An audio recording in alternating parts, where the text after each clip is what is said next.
Gurban bayramynyň öňü süresinde Mary vilayatyna häkimetler koronawirusa garşy petikleme çärelerini gaýtadan ýaýbanlandyrýar. Azatlygyň habarçysyna görä vilayet resmiýetleri bayramçylygyň dowamyny köp adamly ýygnançyklaryň öňüni almak boýunça ýygnak geçirýär. Sebitde petiklemelerin gerimini gaýtadan giňeltmek gödeňinde tutulýar.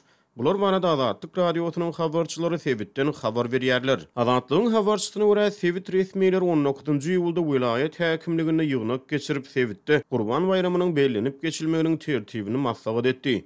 Ýygnakda ähli etraplarda karantin döwründe üýüşmeleriň öňüni almak, sadaka we toý çäreleriniň istenlik görnüşini gadagan etmek maslahatlaşyldy. Ýöne habarçymyz henüz gödeňine tutulýan karantiniň görnüşinden oglan edilmänligini, ýöne sebitde restoranlaryň we kafeleriň ýapylanyny habar berýär. Onuň maglumatlaryna görä Awgust aýyna bazarlaryň hem gaýtadan ýapylmagyna garaşlýar. Azatlyk radiosynyň ikinji habarçysy Mary we Bayramaly şäherlerine kanun goraýjy edaralaryň işgärleriniň köp gatly jaýlaryň aralaryna aýlanyp adamlara çadyr gurmagy, ot ýakyp gazan atarmagy, adam ýüşürmegi, mal soýmagy we hiňirlik uçulmagyny umuman Gurban bayramynyň bellenilmegini gadagan edýänligini habar berýär. Türkmenistana 20-21-22-nji ýyl günleri Gurban bayramyny bellemek kararlaşdyryldy. Habarçynyň maglumatlaryna görä polisiýa işgärleri şeýle gadagançylyklaryň sebäplerini ýokunç keseliň ýaýramagynyň öňüni almak tagallalary bilen düşündirýärler. Global pandemiýa döwründe Türkmenistanyň hökümeti ýurtda hiç ýyly COVID-19 hadisasynyň ýüze çykarylmagyny öňe sürýär. Ýöne Azatlyk radiosynyň habarçylary ýurdun durly sebitlerine ýüze çykarylýan kesel hadisalary barada habar berýärler. Habarçymyzyň maglumatlaryna görä häkimetler şäher ýaşaýjylaryny obalara gidip gurbanlyk bellemegi ýa-da beýleki toý ýas çärelerini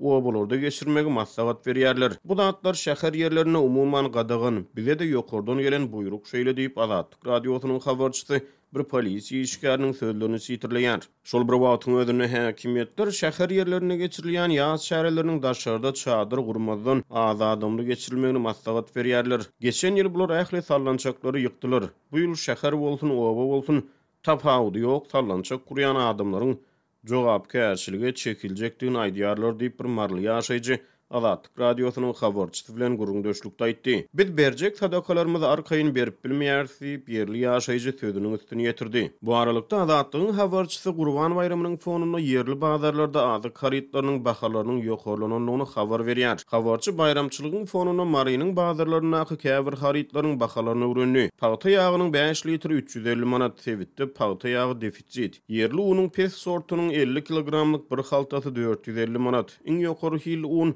650 manat. Odorlar 8 manatdan satılan çörek inni 10 manat. 1 kilogram käşir 12 manat, soğun 7 manat, tüwi 20 manat. Gurbanlyk üçin ortaça 20 kilogram agramlyk goýunlar 1400-1500 manat aralygynda bahalanýar. Habarçynyň maglumatlaryna görä bu ýyl sebitde köp maşgala azyk haritlarynyň gymmatçylygy sebäpli gurbanlyk sadakasyny bermäge özleriniň gurbanyň çatmaýanyny aýdýarlar. Köpler gurbanlyk üçin soýan malynyň etini ýetirýetmel maşgalalary paýlamagy saýlap alýar. Gurbanlyk bermek üçin 4000 manat pul gerek. Oba ýerlerine gurbanlyk berýän hojalyk gaty az diýip bir ýerli ýaşaýjy Azatlyk radiosynyň habarçysyna gurrun berdi. 20-nji ýylda öýlen Azatlyk radiosynyň Lewap sebitine habarçysy Farab şäheriniň hemde Däne we Darganaty etraplarynyň mesjidlerine bayram namazynyň okulmagyny habar berdi. Ýöne çäklendirmelere garamazdan habarçymyz sebitde gurbanlyk sadakalaryny öýlerine gildin berýän hojalyklaryň bardygyny habar berýär. Beýlik tarapdan onuň sözlerine görä Lewapda köp hojalygyň ýurtda dowam edýän ykdysady krizis sebäpli gurbanlyk bermäge gurby çatmaýar.